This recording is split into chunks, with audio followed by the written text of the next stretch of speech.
Hola, buenas tardes a todos. Muchas gracias por acompañarnos y gracias a Arturo López que me invitó a esta plática.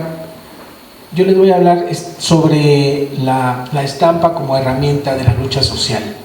La lucha social es un concepto que tiene que ver con el desarrollo del capitalismo. La lucha social es como una protesta en contra del sistema, en contra del orden establecido en general, y esta protesta pues ha ido creciendo de manera paulatina. Esta práctica que estamos haciendo ahora tiene que ver con el contexto de esta exposición porque pertenece a un grupo sindical, a la Fundación Pascual. Entonces tiene que ver todas estas luchas de las que yo les voy a platicar porque son como 150 años de lucha. Trata de ser breve para que no se me aburran, y si ya se cansan y les da sueño me dicen y yo le paro. Pero todo empieza, o más bien empieza esto, la estampa es tan antigua o más antigua que el libro. Sin embargo, el que se use como una herramienta de combate, de lucha, es relativamente reciente. En México, particularmente a partir de 1857, que se promulga la Constitución, surge en la Constitución ya hay libertad de imprenta. Por primera vez la gente puede, amparada por la ley, publicar cualquier tipo de impreso, ya sea en contra del gobierno o en contra de la iglesia, sin ninguna restricción, pero es hasta a partir de esa Constitución de 1857 donde hay esta libertad. Entonces, con esta nueva ley, con esta nueva Constitución, los escritores se ponen a criticar y a hacer caricatura política en contra del gobierno, y en esos años surgió una publicación que se llamó La Orquesta, que es una publicación muy significativa que se va a dedicar a criticar los errores del gobierno ya de manera gráfica, con estampa. La técnica que usaba en ese momento era la litografía, y entonces normalmente estas publicaciones estaban impresas, eran 2 hojas, y en el centro tenían la litografía. Así funcionaban estas revistas y así se vendían, y luego las iba coleccionando cada quien, y ya al final del año armabas un tomo y lo mandabas a encuadernar. Entonces en ese momento empiezan la estampa ya más que como una herramienta de la lucha social, sí la estampa como crítica política, como parte de la caricatura, como crítica política. Y va a ser la época de oro de la caricatura litográfica, con personajes como Constantino Escalante, Alejandro Casarín, Santiago Hernández, Jesús de Alamilla y José María Villasana. Estos caricaturistas, durante la intervención francesa, igual van a hacer protesta con la llegada del emperador Maximiliano, y a través de la publicación igual van a estar criticando al gobierno, pero de manera muy sesgada, porque la censura regresa y el emperador empieza a limitar la publicación hasta que de plano deja de salir. Cuando Juárez por fin matan a Maximiliano y restauran la república, entonces otra vez hay libertad de expresión y las publicaciones surgen, y empiezan a surgir más publicaciones, y empiezan a surgir publicaciones de carácter obrero, también hay publicaciones para niños, hay publicaciones para mujeres, y también están estas publicaciones obreras, pero no tienen imágenes, nada más son de textos, sí, en algunos casos socialistas, en otros casos anarquistas, que critican al gobierno y que defienden los intereses de los obreros, pero todavía no hay imágenes que los respalden. Eso va a tardar un poquito más,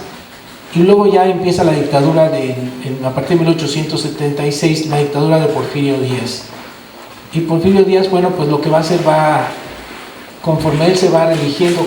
como presidente en cada periodo de 4 años, Porfirio se reelige. Hay un periodo donde no se reelige él, sino se reelige a su compadre, que era Manuel González, que él modifica la Constitución para que se pueda reelegir todo el tiempo Porfirio Díaz. Él en cada reelección al principio sí es más o menos tolerante con la prensa, pero después va a ser más severo, y va a llegar un momento en que la va a reprimir cada vez más. Entonces uno de los periódicos de oposición que le va a hacer más más pleito y que le va a hacer la vida un poco imposible a Porfirio Díaz, va a ser una publicación que se llamó El hijo del aguizote. El hijo del aguizote va a estar como desde 1881 criticando al gobierno en cada reelección, ya pone a Porfirio Díaz como un tirano y va a estar siendo pues su principal crítico. Dicen que su director, que se llamaba Daniel Cabrera, estuvo 500 veces en la cárcel por su postura política. Entonces él sí va a usar la estampa, porque toda la revista del hijo del aguizote se imprimía en litografía y se coloreaba a mano. Entonces sí que va a ser una herramienta de crítica política y social, y él va a ser muy comprometido, pero ya estaba muy viejito y en algún momento se cansa Daniel Cabrera, y los hermanos Flores Magón le piden que les rente el periódico, que les rente El hijo del aguizote. Eso ha de haber sido como en 1889, y entonces es la época más crítica de la publicación, con caricaturas más fuertes en contra del gobierno, y claro, es la época de mucho más censura, es cuando el gobierno se va con todo en contra de la prensa, los meten a la cárcel, les destruyen las prensas, y finalmente los hermanos Flores Magón se tienen que ir exiliados del país porque ya no pueden pues estar soportando las presiones del gobierno. Entonces sí, el hijo del aguizote es como la publicación más crítica de finales del siglo XIX. Hay otro personaje muy importante en este periodo, que es José Guadalupe Posada. José Guadalupe Posada va a ser un grabador que llega a la Ciudad de México desde Aguascalientes, y pues va a tratar de incursionar en la prensa de clase media. Pero pues él era un artesano pobre, y la clase media ya tenía como que acaparado las publicaciones, y no consigue él pues trabajar en ellas. Trabaja un poco con Ireneo Paz, pero donde más consigue trabajo es en la prensa popular, y consigue trabajar con un editor que se llamaba Ireneo Paz, primero, que es el abuelo de Octavio Paz, y después trabaja con otro editor popular que se llama Antonio Vanegas Arroyo. Con Antonio Vanegas Arroyo realiza su obra más famosa, todas sus calaveras, todo lo que conocemos de Posada lo realiza con él, y además Posada trabaja para la prensa obrera. Pero no es que Posada decida, pues yo soy comprometido con la causa de los obreros y voy a trabajar para ellos. Posada tenía un taller, era como ahora un diseñador gráfico, un freelance que trabaja por su cuenta, y tenía su taller en una calle al lado del Palacio Nacional, y la gente iba con él y le decía: oiga maestro, quiero que me haga una caricatura con estas características, y Posada se la hacía. Oiga maestro, quiero que me haga una caricatura en contra de Porfirio Díaz, y Posada se lo hacía. Entonces él trabajaba por encargo. De hecho, toda la obra que hizo Posada se le encargaron. No es que un día se despertó y dijo: voy a hacer la Catrina.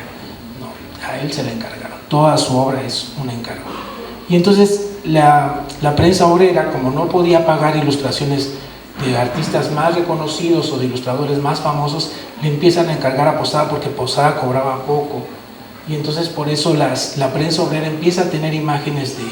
de este grabador, y caricaturas, ilustraciones de él. Entonces de esta manera es como Posada se vuelve el primer artista que se compromete con las causas sociales, no de manera directa, o no que fuera su intención, sino pues era el trabajo que le llegó, y con lo que él empieza, con lo que él sobrevive en la Ciudad de México, porque la situación es cada vez más difícil para la prensa, por lo mismo de que Porfirio Díaz la reprimía, y realmente Posada es el único de los pocos caricaturistas que logra avanzar del siglo XIX al siglo XX, y que empieza a ilustrar la revolución. Es un caso excepcional Posada, porque no era muy radical, hay una imagen que seguramente ustedes han visto de Leopoldo Méndez, donde está Posada viendo por la ventana, y atrás están los hermanos Flores Magón, y Posada está viendo una escena de represión. Pues esa escena es una imagen que se imaginó el grabador Leopoldo Méndez, y que realmente no sucedió. Posada no era un artista, no era un radical como lo eran los Flores Magón. Posada era un artesano que trataba de sobrevivir, y que la Ciudad de México lo fue castigando hasta de vivir y tener su taller en el centro de la ciudad, al lado del Palacio Nacional. Pues ya se fue alejando cada vez del centro hasta la periferia, y se murió en Tepito, en la pobreza. Entonces la ciudad no lo trató bien, y toda su vida pues trató de de conseguir trabajo para poder vivir. Entonces sí, su aportación a la lucha social es pues más bien incidental, no es que él se haya propuesto o él fuera un comprometido social como se imaginó Leopoldo Méndez que era. Bueno, entonces con la revolución la estampa empieza a funcionar, pero como una herramienta de la reacción. La estampa no sirve para, no la utilizan los obreros y no la utiliza el gobierno, sino la estampa, y en ese sentido me refiero a la caricatura política, empiezan a atacar al nuevo líder de la revolución, que era Francisco I. Madero. Entonces todos los caricaturistas de la época, en 1911, cuando cae por fin Porfirio Díaz, se lanzan en contra del presidente Madero. Entonces lo van a criticar, lo van a ridiculizar y van a hacer del presidente Madero pues un personaje lo van a poner chaparrito, blandengue, van a hacer como ningún otro presidente le han hecho tantas caricaturas en tan poco tiempo, le hicieron a Madero, realmente lo ridiculizaron de manera espectacular, y todos los caricaturistas de todas las edades, desde Posada, que era un caricaturista ya maduro, hasta el Chango Cabral, que era un caricaturista joven, todos le van a pegar a Madero hasta que finalmente lo van a matar en 1913, y sin duda la estampa no contribuyó a que mataran a Madero, pero sí contribuyó en el ánimo de la gente, de cómo veían, de cómo sentían la actitud con respecto al presidente. A partir de 1912, todavía en el gobierno de Madero, empezaron a formarse organizaciones sindicales importantes. Había un grupo que se llamaba Grupo Anarcosindicalista, y fueron los primeros que organizaron el primer desfile de mayo en memoria de los mártires de Chicago en 1912, y después formaron un grupo que se llamó la Casa del Obrero Mundial, que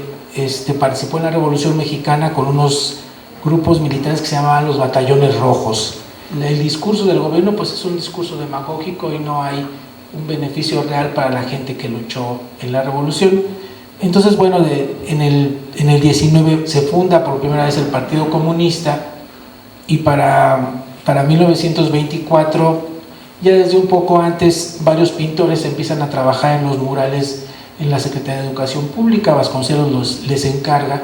y entonces los pintores se organizan en un sindicato de pintores y escultores para defender sus derechos. En ese sindicato está Siqueiros, está Fermín Revueltas, está Orozco, están todos los pintores que estaban haciendo murales en ese momento, pues para defender sus derechos, como porque decían que ganaban igual que un obrero o un poco más que un albañil haciendo trabajos de pintura mural. Pero pues y tienen un órgano que se llamó El Machete, que era una publicación pues ilustrada por Orozco, por Javier Guerrero y por el mismo Siqueiros, y esa publicación es una publicación de izquierda. Sin embargo, la agrupación se deshace un poco, y el Machete queda como órgano del Partido Comunista, y ya no está ilustrado por los artistas. Entonces, sin embargo, hay artistas como Diego Rivera, que son de izquierda y militantes del Partido Comunista, que se van a estar inmiscuidos en las luchas sociales, y que incluso en su pintura mural, si ustedes van a la Ciudad de México un día y van a ir al Palacio Nacional, en el Palacio Nacional hay un mural de Diego Rivera en la escalera, y en el centro, en una esquina del mural, está Carlos Marx y Federico Engels con el manifiesto del Partido Comunista señalando hacia el futuro, y el futuro pues es un futuro socialista. Entonces, diciendo cómo está en el Palacio Nacional Carlos Marx, y además apuntando hacia un discurso, hacia un futuro socialista, pero pues era la política del gobierno, una política demagógica, que por lo menos en el arte o de manera idealizada éramos un país muy revolucionario, muy avanzado, pero que en realidad los obreros y los campesinos no tenían una buena situación. Pero por lo menos en la pintura se veía en el discurso que sí tenían esa situación supuestamente de mejora. Para 1930 había un librero editor que se llamaba Enrique Navarro, que fundó una editorial que se llamaba Frente Cultural, y él fue el primer editor que empezó a publicar las obras de Marx, de Engels, de Lenin y de Stalin en México, y decían que este editor recibía dinero de Moscú. No se sabe si realmente recibía dinero, pero lo que sí es cierto es que en ese momento la Unión Soviética quería pues expandir el socialismo por todo el mundo, entonces tenía una campaña seria, y sí que hay documentación de que en España, por ejemplo, sí pues apoyaban muchas editoriales y muchas publicaciones subsidiadas por la Unión Soviética. Entonces, bueno, tenía la intención esa de difundir las ideas socialistas, y bueno, está este editor que empieza a publicar estas obras, entonces es un editor muy importante. Y en 1933 aparece la liga que se llama la Liga de Escritores y Artistas Revolucionarios, la LEAR, y en esa están los pintores más conocidos, Siqueiros, Diego Rivera, y también están otros grabadores jóvenes como Leopoldo Méndez, Pablo Higgins y otros grabadores de izquierda que empiezan a tener preocupaciones estéticas de lucha social, de apoyar a las causas obreras. Y entonces eso coincide con la candidatura de Lázaro Cárdenas a la presidencia. Lázaro Cárdenas llega a la presidencia en 1934, y bueno, él apoya el movimiento obrero, y el movimiento obrero a su vez apoya al presidente, hace la expropiación del petróleo, acepta a los exiliados. Es realmente un gobierno pues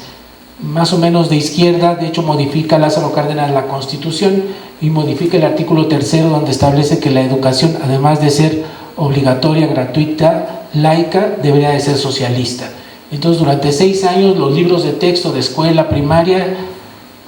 son con textos socialistas. Es un periodo muy interesante, y es un periodo donde de hecho se hacían 2 tipos de libros de texto de primaria,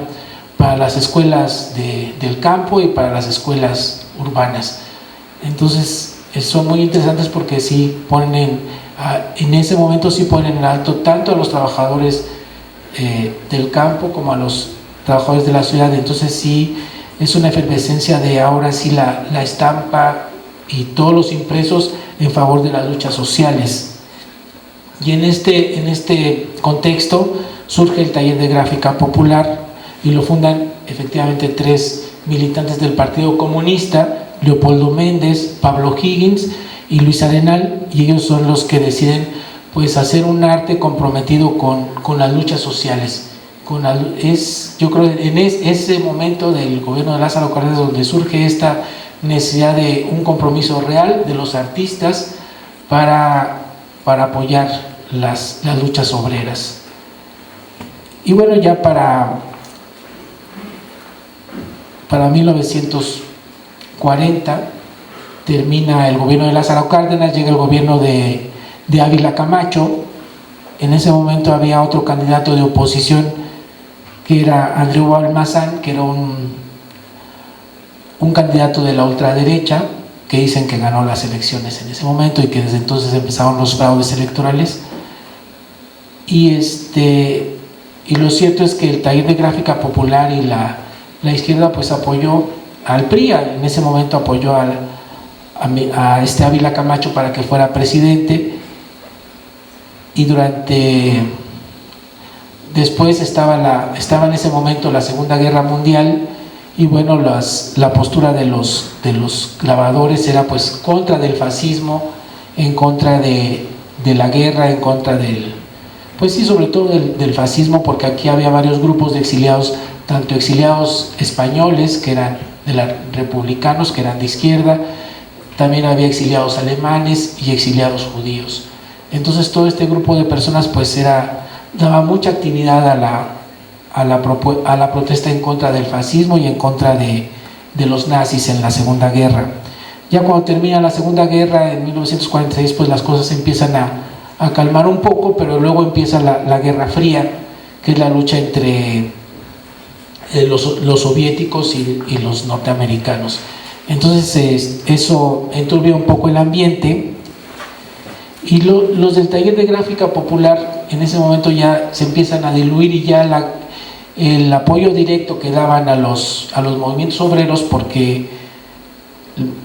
Por ejemplo, si un grupo de obreros quería que les hiciera unos carteles o unos volantes, pues les cobraban muy poco, o si no tenían para pagar, pues no les cobraban nada. Entonces era su forma de apoyar la lucha. Pero poco a poco el movimiento obrero con la CTM, con la Confederación Nacional de Trabajadores de México, se volvió como parte del PRI, y el PRI empezó a crear organizaciones y a crear líderes charros para manipular el movimiento obrero y el movimiento campesino y el movimiento de comerciantes a sus intereses. Y entonces digamos que el PRI institucionaliza el movimiento obrero, se aprovecha de la lucha obrera, y bueno, lo que pasa ya con estos artistas que apoyan a la lucha obrera se vuelven como artistas que están a favor del sistema, que al principio luchaban en contra de él, y como el gobierno los absorbe, pues ya se vuelven como un discurso como parte del mismo gobierno. Entonces pues ya en el 66 hay un grupo que se llama la Generación de la Ruptura, que dice que ellos ya no quieren un arte figurativo, un arte de la revolución, como había sido todo ese tiempo, quieren un arte más abstracto, un arte que no tenga que ver tanto con ese discurso político. Y bueno, esas generaciones son los pintores Francisco Toledo, Corsas, Felgueres, y toda esa generación de la ruptura cambia y ya no quiere ese arte, y en ese momento pues empieza cierta decadencia de este arte, digamos que comprometido con las causas sociales. En el 68, por ejemplo,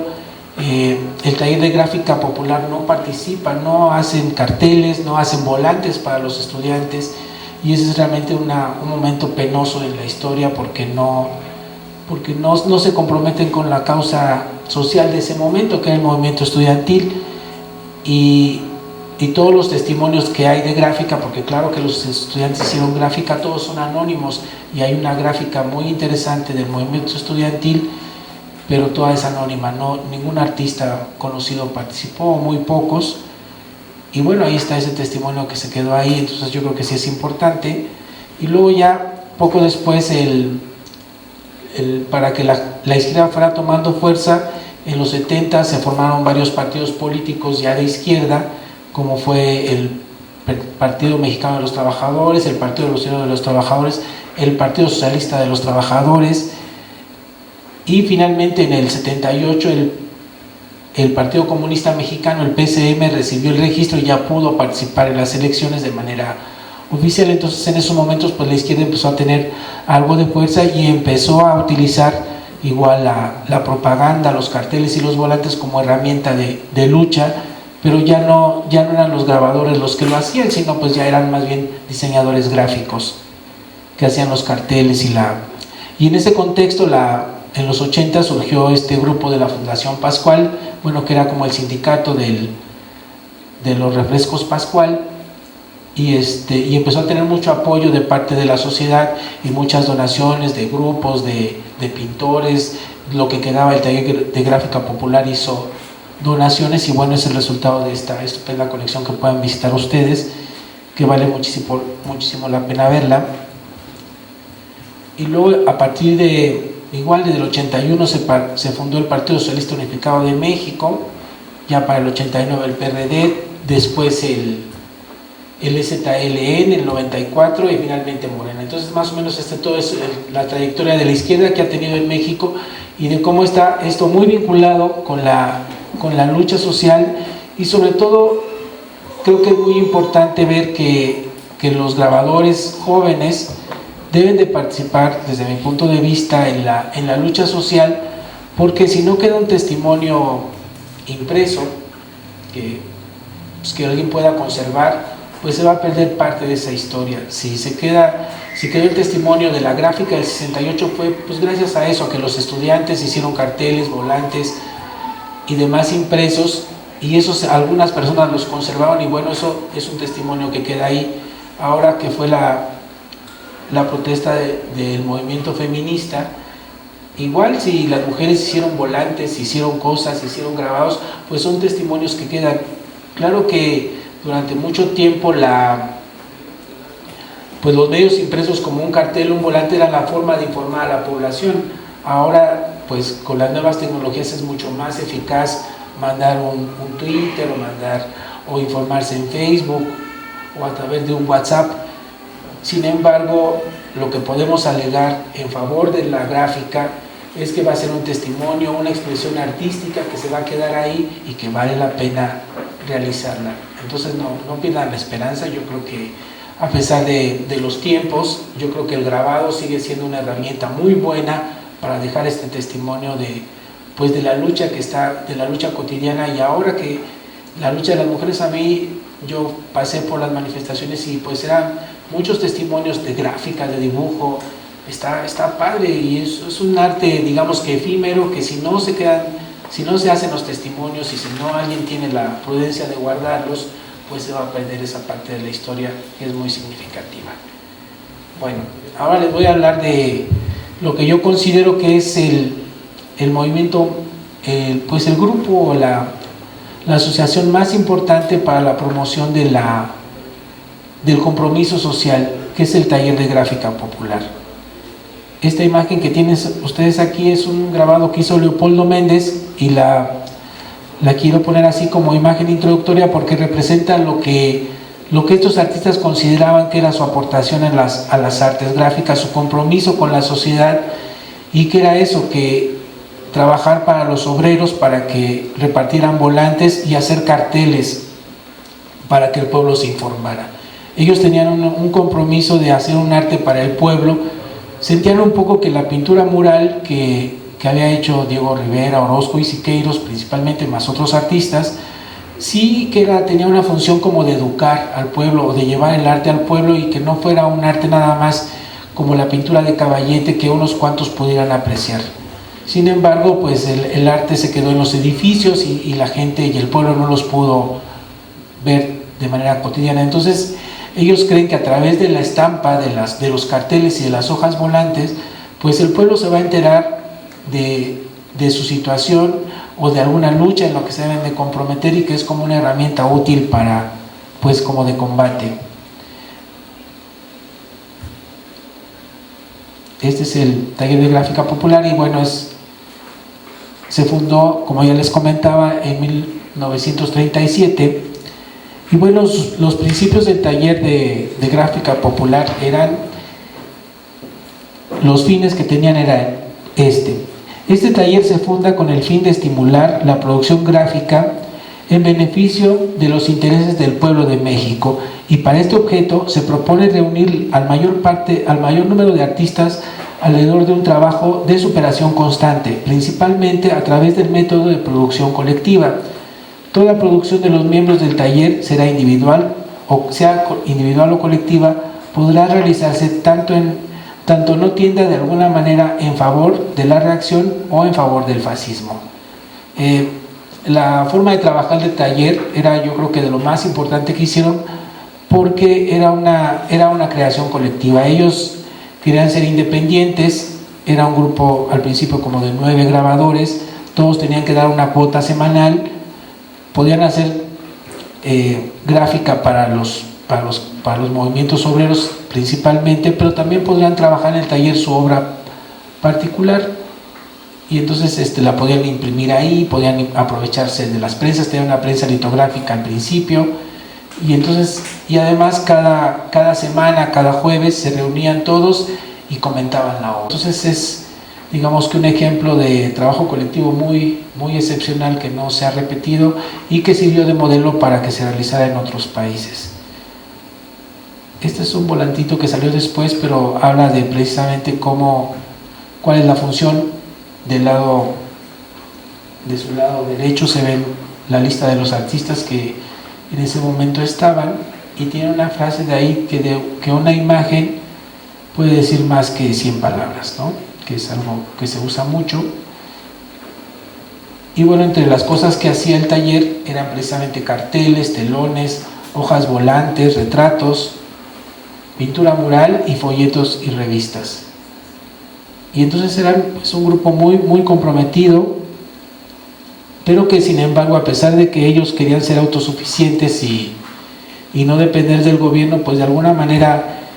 quien más le solicitaba trabajo era el mismo gobierno. Entonces, bueno, aquí está igual una hoja volante, como tiene una función, estaban muy comprometidos. Ya para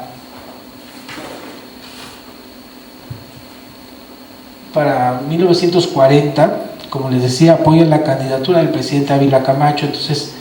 empiezan a relacionarse con el gobierno y con el poder, y eso al final de cuentas va a ser un lastre para el taller y les va a quitar independencia.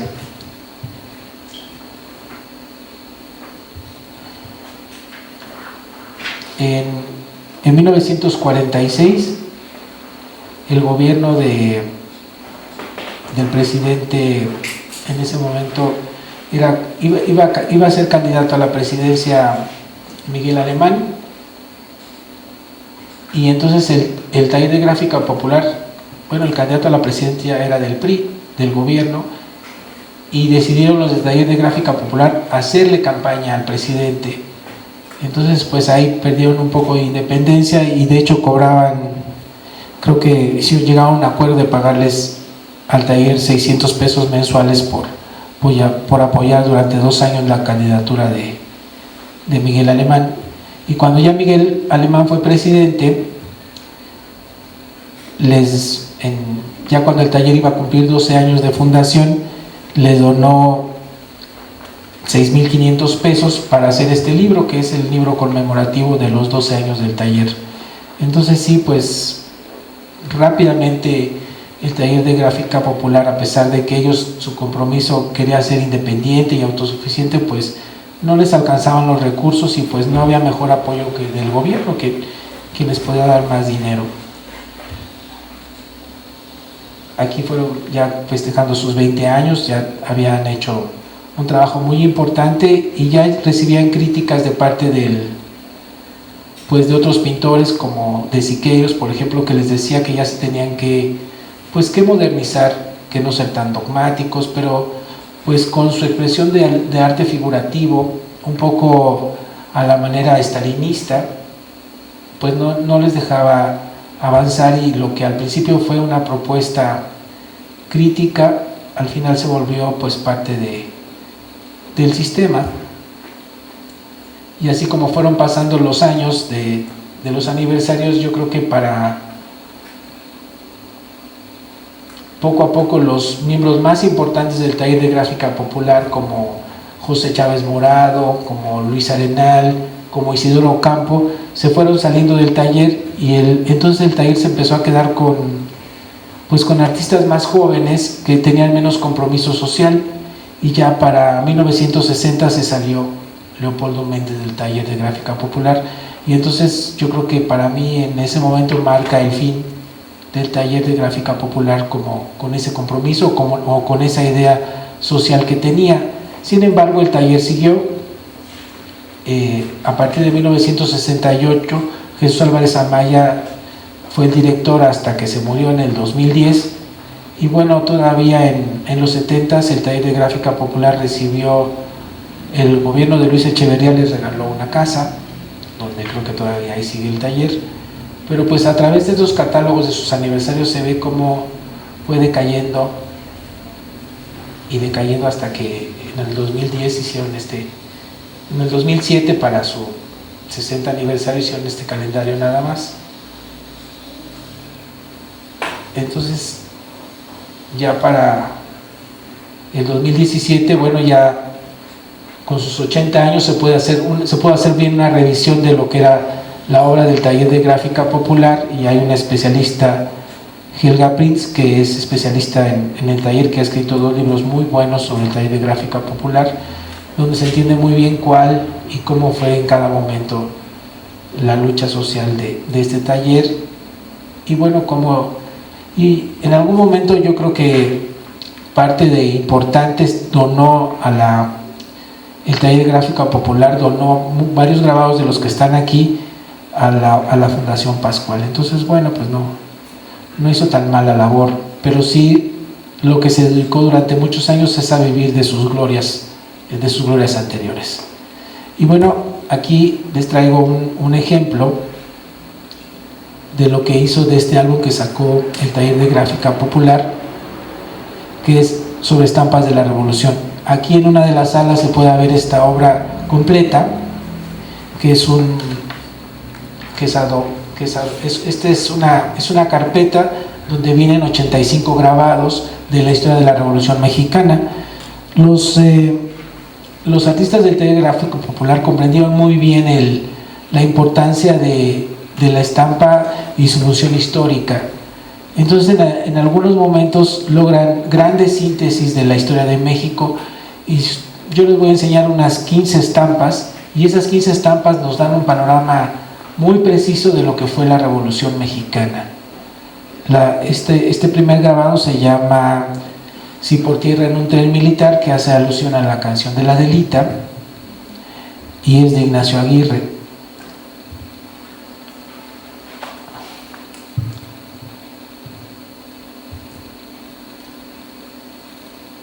Luego tenemos esta otra,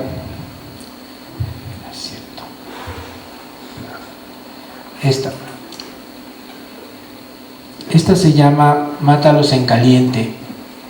que hace alusión a una frase que dijo Porfirio Díaz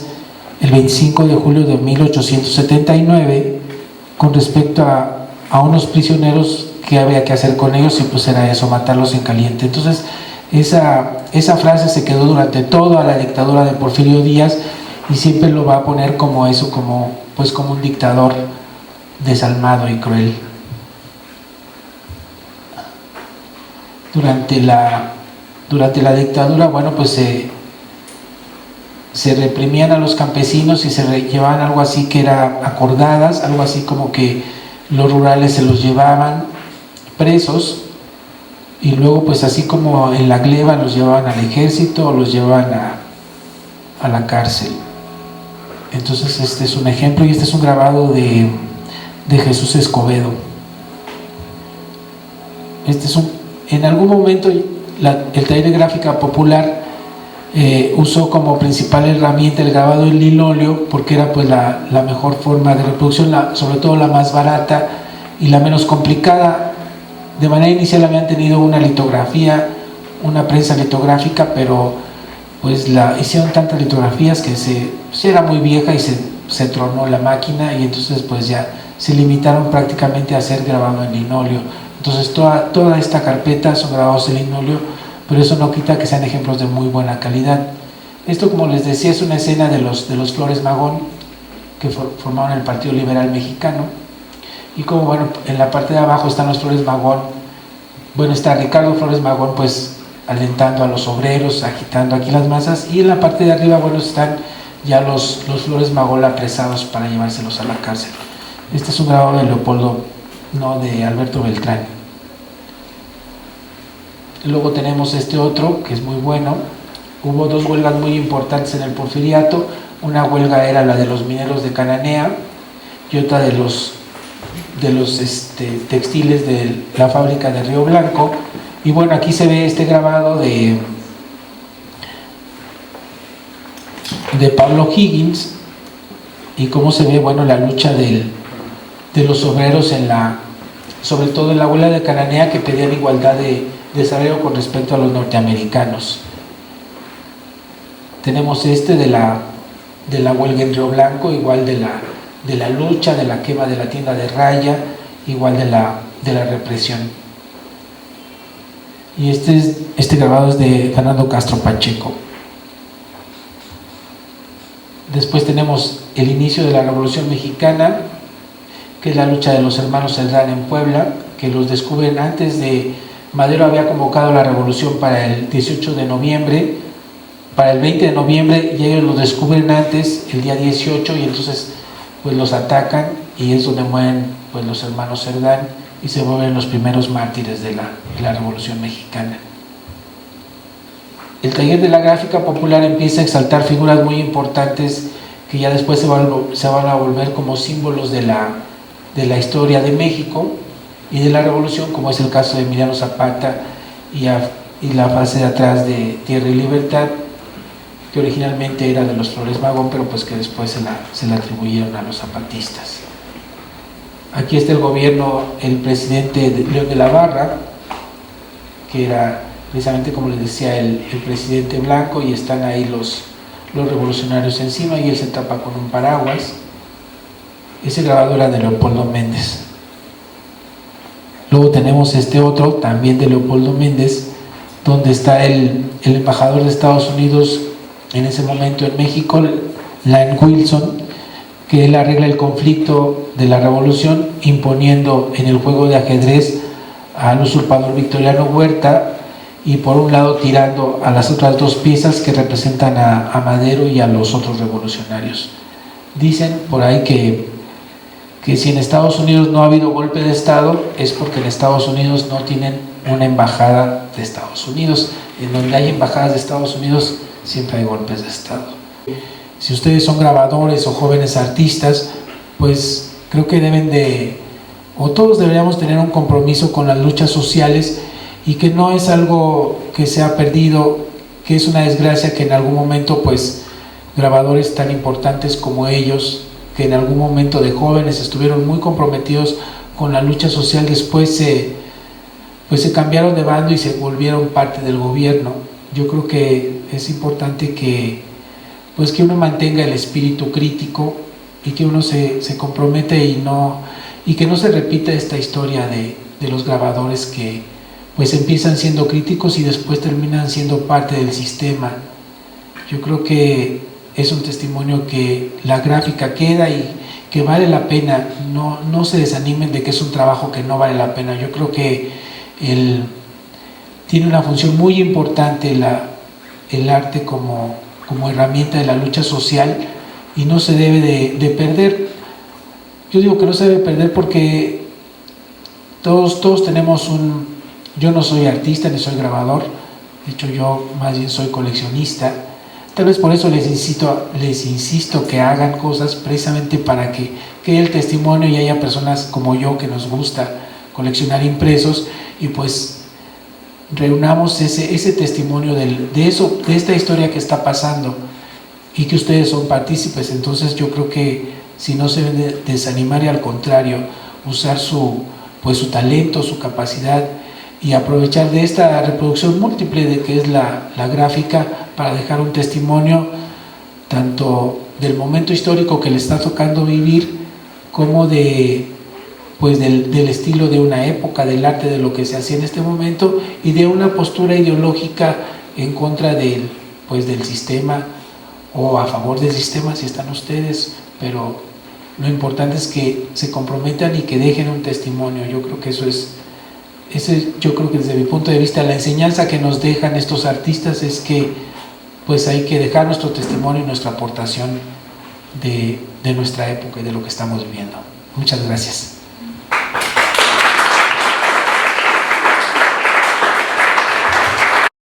Guanajuato, Grandeza de México, Gobierno del Estado.